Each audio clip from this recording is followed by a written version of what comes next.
my name's April Zawtell and welcome to my channel. Today what I'm going to be doing is I'm just going to show you some of the supplies that I absolutely love. These are supplies that as a beginner quilter, you can't have them all at once probably, but over time you'll be starting to accumulate and you'll probably be like every other quilter out there, and then you're going to have too many things. We all do it. I'm just going to show you the very basics at what's my favorite. Again, get them as you go. You don't need to have everything all at once.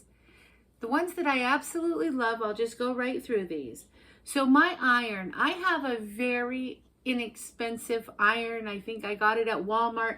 And usually what I do is I have another iron in the closet ready to go in case, you know, that 12 o'clock midnight strikes and I'm up and can't sleep. And I'm not going to be without an iron trying to find a store that's open. So I do always have a spare iron because I buy a very inexpensive one, so it can drip water. Right now you can see mine's kind of busted over here. The top fell off and broke, and but that's okay. I love how it works. I always get the same iron every time I get another one. I have a spare on hand, so that works for me. So next is my ruler. I love the 6.5 by 24 inch ruler. I think that is probably, if you need just one ruler, I think that this might be a good size because this, you can do a big width of the fabric. Okay, that's one of my favorite items. I have my self-healing mats. Now I have different sizes. Of course I love this big one. It's just so great. It's just so big. I can cut a hole with the fabric. It works great. I don't really love the green part of it, but I just feel it still has too much use for me before I go right out and buy a white one, which I do like the white ones, but I don't need it. It's not a need. So I love that, but of course not everybody has a big table to put it on, so any self-healing mat will work. I will say though, when you do get a self-healing mat, if you got two self-healing mats, maybe one, you know, one size and one a little bit smaller, that might be a good idea because you can use it for a rotating mat. So like I have this rotating mat, I do use it, but it's not something I use as much as I thought I would, but I do love having it. I will keep that right beside me at my sewing machine when I'm doing, you know, when I need to cut right there and I'm pressing right there. I have like a whole line set up there. And then I have this little one too. I do like this one a lot too. I keep that by my sewing machine too a lot. That one isn't for self rotating. It's just because it's small and it works well right there. So those are the mats. I'm going to set them right here. Rulers. I'm not really going to talk a whole lot about rulers today, but I'm just going to get what I feel, for me, what do I need the most out of my rulers? So basically, I just need this big ruler. I use this 12-inch ruler a lot. I use this for squaring up. This is more for squaring up a smaller project. I just use it a lot. This one, this is probably one of my absolute favorite things. This is my 20-inch ruler. I only use it for squaring up, but it just works so good because it's so big. Again, you can get these over time. You don't need to have everything at one time. So this is what works for me. These are my favorite things. All right, next is thread. I like Orfil thread, but I will use any thread. I'm one that likes to go to like estate sales or yard sales, and I've always seemed to buy sewing boxes, which now I have too many sewing boxes and I kind of am not into sewing boxes anymore just because they take up a lot of space, and I'm just onto something, you know, different things now. But I do like, I will use a lot of that thread. I'll use that for piecing. But I do love Orfil thread as well. It's my favorite for my regular sewing machines. I do love the Orfil thread. And I buy a lot of the white Orville thread, but I also buy quite a lot of these little kits, and they sell these.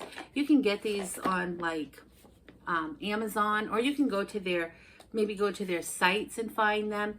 So lots of people sell these nice little kits. They come in this nice little box, and I have several of these. And what I like is when I want a certain color, I buy it. That's how you buy them. You buy them, and they have all the different colors inside of them. But they're so pretty. So I have a little collection of those going on. But again, I use all my older threads too for piecing. I just have no problem with it. I pull on it, and if it doesn't break, I'll use it.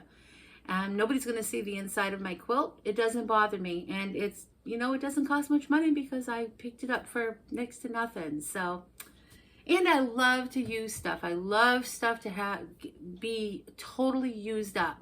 It just makes me feel good. I buy these old sewing boxes, all that old thread these people have had forever. That thread gets to come out of the box and get put to life. You know, I just love it. So, okay, moving right along. I got this at the Dollar Tree. It's a lint brush. I probably don't use it enough, but I love it. It takes all the lint off you, or off your quilts when you are done with your quilt. You can, you know, get all the lint off it. But it's a nice little tool to have. I don't really love the paper ones. I just go through so many pieces of paper. For me, it just doesn't, I like these ones better. So that was $1 at the Dollar Tree. My little snips, these are my favorite. I think these are probably, you'll really want to have these. These just get all those little threads off, and you can get these anywhere. They're pretty inexpensive. So I got that. I'm kind of into bags. I love bags. I don't know. I'm boxes and bags, even cardboard boxes. It's kind of ridiculous. I don't need to save cardboard boxes, and a lot of times I do, and sometimes I feel like I'm a little cluttered up, and it's usually because I need to tear down some boxes. But I always feel like, oh, I could do something with it.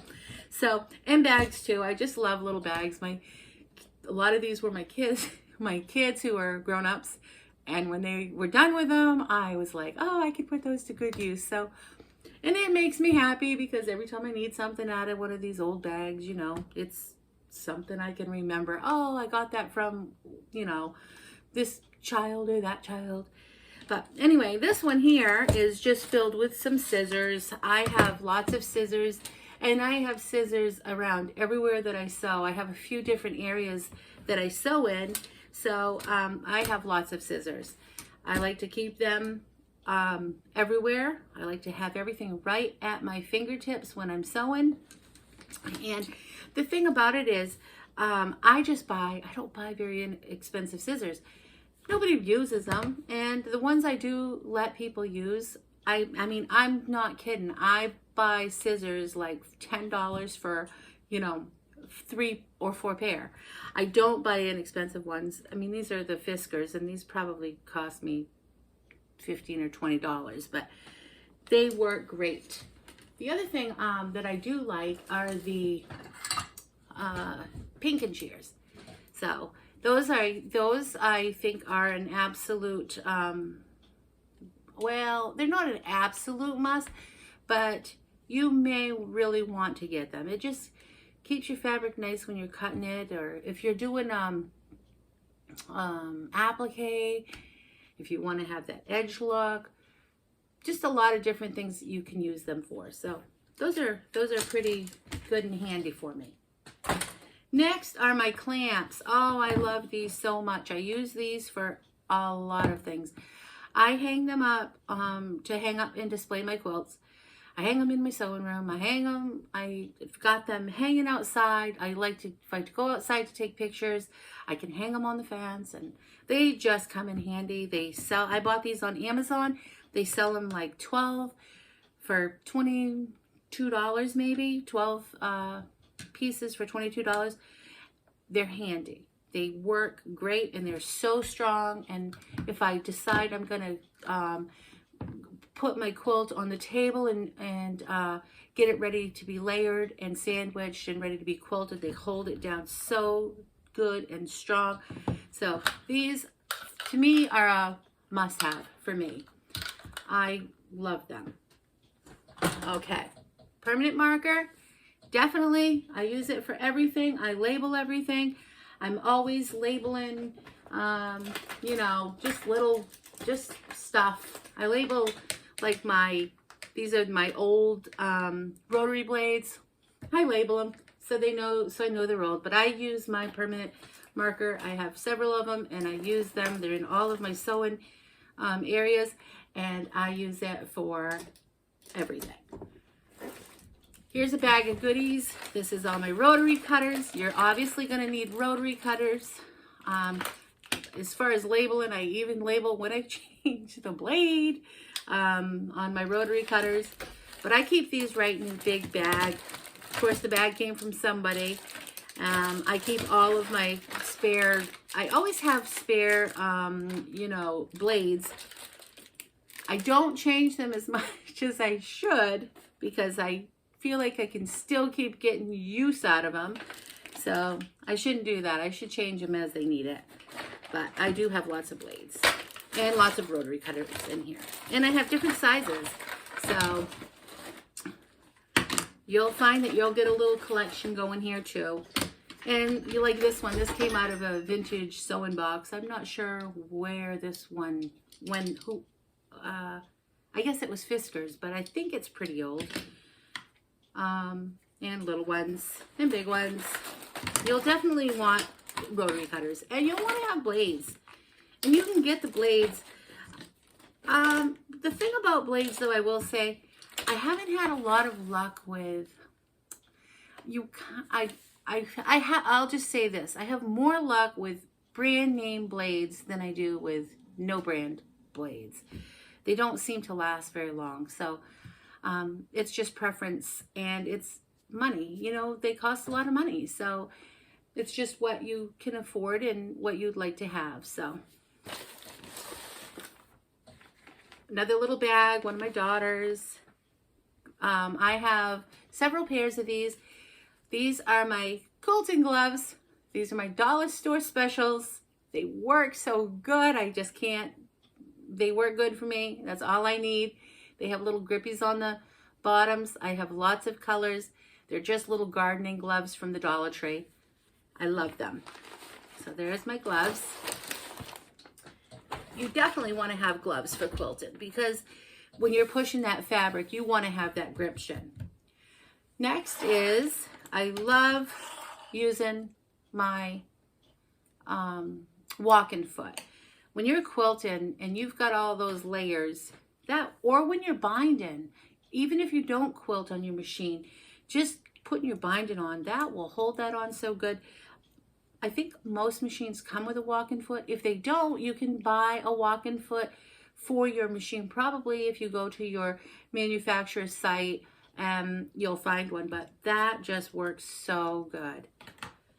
I use these a lot. These come with most sewing machines. They're just thread tops.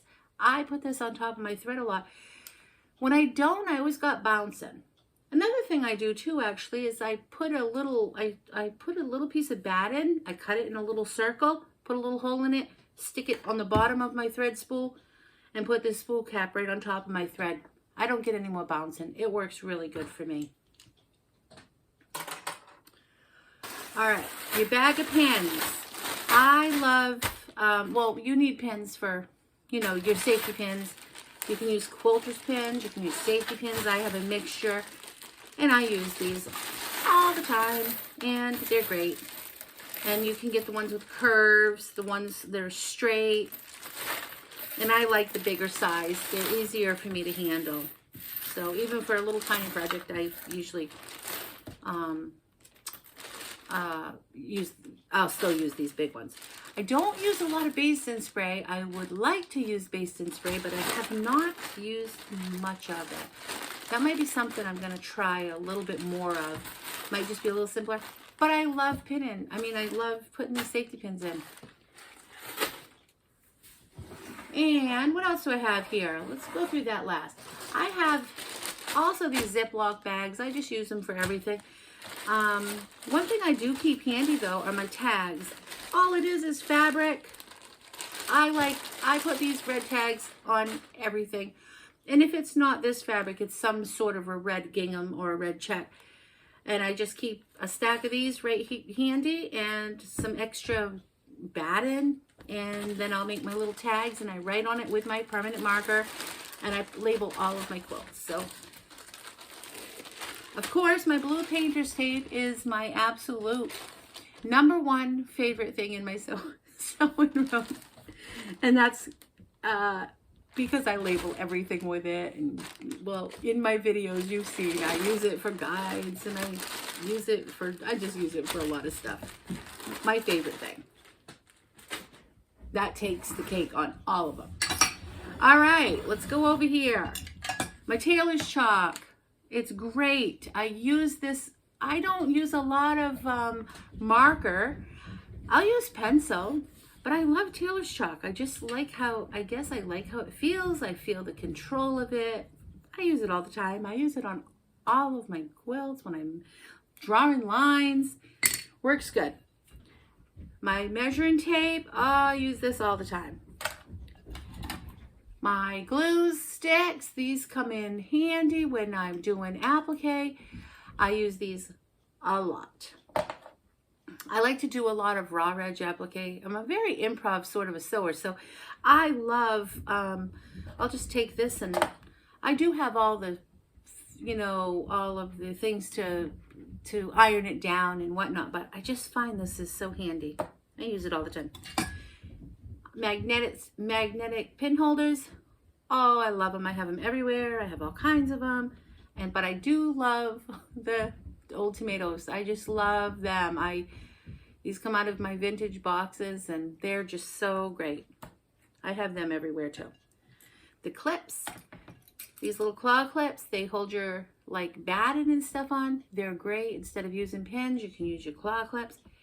Those I think I got right on Amazon. My pins, I have all different sizes. A lot of them came out of my vintage boxes and a lot of them I've bought probably on Amazon. I've got lots of seam rippers. Don't use them a whole lot, but I have them and they're everywhere. If I need to pull a little stitch, I have them everywhere. More snips. My Scotch tape is always right handy. Just never know when you're going to need that to hold something down for just a second. Okay.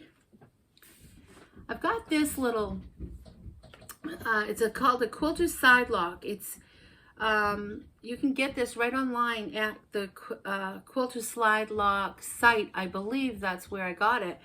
And it is great. When you're cutting big fabric, you push down on this and that holds that so strong and secure that fabric's not going to move. I use that a lot. I'm going to do a whole tutorial sometime on just rulers. Today I'm not going to touch on that too much, but I would like to do one because there's a lot to talk about on if you are, you know, when you start cutting a lot of fabrics. And there are some specialty rulers that I just love too, so we'll get into that. Your little surge protector, I use this. This is where my iron plugs into, and at the end of when I'm done sewing, boom, I shut it off, the light goes off. Love, love, love, love. Love that. All right, so these baskets I get right at the Dollar Tree, and they are so handy. They stack nicely, and these are all, I have stacks of them with my unfinished projects, which I think as a quilter, and if you're a new quilter, you're gonna probably, maybe not even by choice, just seems to happen that you're gonna get a little bombarded with projects that, you know, you haven't finished. You just started and you were interested and then you stopped, got into something else. It just happens to everybody. Okay, so I love these baskets. More bags. I just keep little pieces in if I'm in the middle of a project. these were some little purple squares that were already pre-cut. I have a whole little container of those, so they're handy when I need them. And these baskets are just, these are just all unfinished projects that I need to come back to. But these baskets, they just stack so good. I've seen, I've tried a lot of different methods actually with baskets in trying to store them, and I just like how they fit into each other. And you could always, if you didn't want them to get dusty, mine don't seem to get dusty, but if you felt like they needed a little more protection while they were sitting, I would just put them in like the gallon size, or the I think they're the gallon. They're big, the big baggies. I would just put it in that and then put it in the basket. Works great. Okay, my fun little thing. I love notions. I have a fun time. I have a fun time with notions. It's just something I love. It's like little kitchen gadgets. I love them. I love the little things that can do this and that and every other thing. Same here. Tweezers, you're going to want a good set of tweezers. I got these on Amazon. They were really inexpensive. I bought 3 pairs. I think I got them for like $10, but they're so strong. They work so good. You're going to need that for your threads, to pull your threads sometimes. There's lots of different reasons you're going to need them. If you do applique, they're just always handy. I love them. I always, in my little, I always have these beside my sewing machine, and I'm just going to pick out my favorite things out of it. I've made this years ago. It's just, you know, it's a cup probably my daughter's made. Yep, it is. Because I just can't seem to part with all that stuff. And one of my daughters had made this in pottery, so it was a special cup, and I made the little wrap for it to hold all my little supplies. I've had them in several different colors in several different areas at my sewing areas. So, this little seam guide I use all the time. This is a little Mark Begon marking pen. I use this quite a bit. I seem to use the tailor's chalk more than this, but I always have this handy. More scissors. I always keep a I always keep I can't think of what the name of this is. I always keep one of these. Pipe cleaner. I always keep a pipe cleaner right here, because you do need a pipe cleaner sometimes, like when you're cleaning out your machines. That way I always know where it is. I have this little tool. It's just a little kitchen spatula, but it's really hard, and sometimes I need to press something down, or if there's glue under it or something, I want to get it nice and flat. This works great. I keep that always right handy.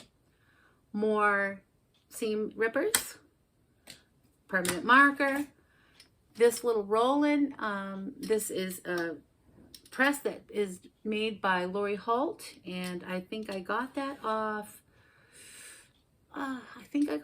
her site. I might have gotten it off Amazon. So you can look at Lori Holt and you'll see that you'll find those. This works great. All you do with this is when your seam is, when you're at your sewing machine and you don't need to keep getting up to press because maybe you don't have a lot to do, just maybe a small little area or something, you can just roll it right out. I use that a lot. Paint brushes. I use this all the time to clean my sewing machine, and I use this old vintage one all the time to clean my sewing machine.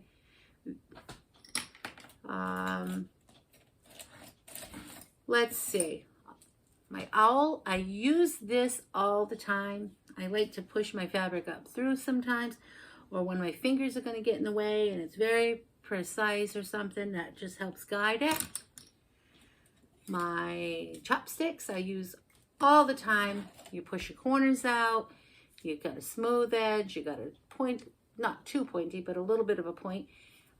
These are special. These came from Hong Kong when my daughter went to Hong Kong. She brought me those back, so I have them in all of my little sewing areas. Just a pen you're going to want to have beside you. Your little screwdrivers. You're going to want to have you know, a variety of screwdrivers that you're going to tinker with your machine. When you're sewing, you want everything kind of at your fingertips because it's you know, it's a lot of fast motion, and if it's right there, you're more apt to, if you have to go hunting for your items, you might be less apt to go through that step, I guess I'll say. So I just keep everything at my fingertips. I have all these little tapes, these little washi tape that I use. I love them. I think they're so pretty, but I do seem to use my painter's tape a little bit more than these, but that's just something I keep right handy. I have a magnetic screwdriver. This is probably one of my absolute favorites. That's one of my favorite little things to have by my sewing machine. I hope you enjoyed this tutorial, and if you did, please like and subscribe. I'll see you next time, and just remember to keep it simple. Have a good day. Bye.